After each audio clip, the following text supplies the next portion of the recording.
Saddam Hussein ruled Iraq with absolute cruelty. For over 2 decades, he didn't just silence opposition, he shattered it. Anyone who dared to speak out, resist, or simply fall under suspicion could be imprisoned, tortured, or executed. But what did that torture actually look like? What methods did Saddam and his regime use to instill fear across an entire nation? Today, we're uncovering the most brutal torture methods used by Saddam Hussein's regime. Some so horrifying they've barely been spoken of since. And if you had lived under his rule, how far would you go to survive? Beating and bone crushing. One of the most common forms of punishment in Saddam's Iraq was relentless beatings. Victims were stripped naked, tied up, and beaten with metal rods, wooden sticks, and electric cables. Sometimes guards would deliberately target joints and bones, causing lifelong damage or permanent disability. Some were beaten until their bones shattered or their spines snapped. Others were left with broken jaws, ribs, or limbs, then thrown back into overcrowded cells without treatment. Electric shock torture. Electric shocks were one of the regime's favorite tools. Victims had wires attached to their ears, tongues, nipples, or worse. Some were shocked until they passed out, then revived, and shocked again.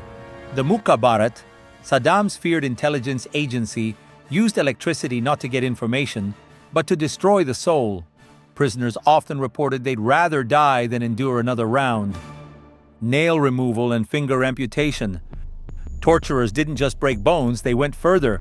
Fingernails were ripped off with pliers.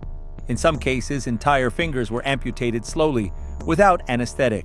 This was especially common with political dissidents and student protesters. The message was clear: speak up, and you'll lose more than your voice. Acid baths. Perhaps one of the most horrifying punishments was acid torture. Victims were dunked into tanks of acid as a form of execution, or had acid poured over their skin. In some reported cases, Saddam's regime dissolved bodies completely in barrels of acid to leave no trace. Whether true or propaganda, even the fear of it was enough to silence entire families. Rape rooms. Under Saddam, and especially his son, Uday Hussein, rape wasn't just a crime, it was a political tool.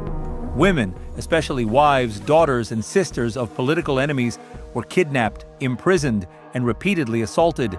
These so-called rape rooms became infamous. In some cases, husbands were forced to watch their wives be raped. The psychological torment was just as brutal as the physical. Uday Hussein was known to kidnap young girls from the street and have them tortured for sport. Starvation cells. Some prisoners weren't beaten, they were simply left to rot. Starvation cells were tiny, dark spaces where inmates received barely enough food to survive. Others were denied water completely. Guards reportedly watched as prisoners slowly weakened and eventually died. Inmates called these places living coffins. Psychological torture.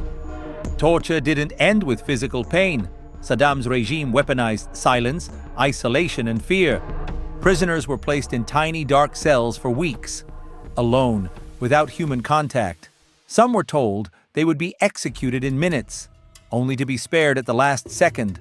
Others were forced to listen to the screams of fellow prisoners day and night.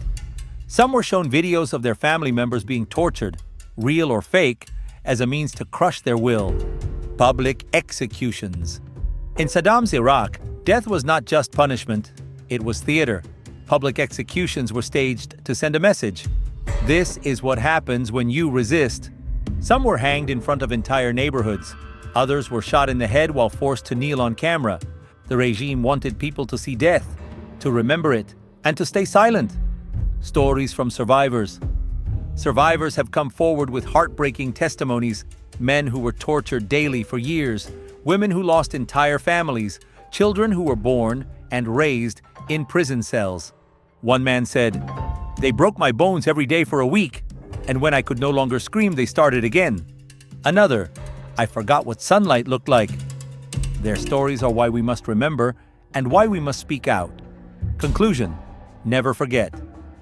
Saddam Hussein's regime didn't just punish enemies, it institutionalized cruelty. From torture chambers to chemical attacks, his reign left scars that still bleed in Iraq today. By uncovering these methods, we honor the victims and ensure the world remembers just how dark humanity can become under unchecked power. Which of these punishments shocked you the most? Let us know in the comments. And don't forget to subscribe to Darker Days for more historical truths the world tried to bury.